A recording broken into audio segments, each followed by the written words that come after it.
Assalamualaikum warahmatullahi wabarakatuh. Para pemirsa sahabat YouTube yang dirahmati oleh Allah Subhanahu wa taala.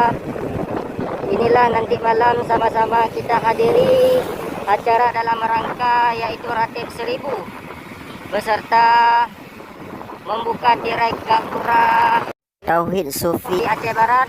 Inilah tempatnya para pemirsa sekalian yang berada di Gol Aceh Barat, di tempat olahraga.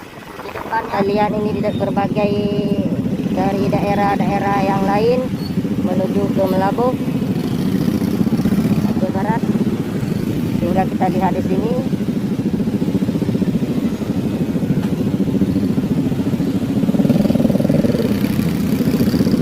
sungguh luar biasa banyaknya. Kita lihat inilah gapuranya, papan bunganya, bahwa acara untuk nanti malam. Inilah salah satu gerbang Tauhid Tasawuf di Aceh Barat yang sudah diresmikan oleh Abuya Syekh Haji Amran Wali. Mari sama-sama kita hadiri nanti malam di Melabuh Aceh Barat. Jangan lupa,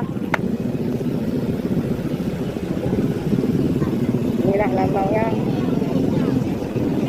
untuk acara nanti malam.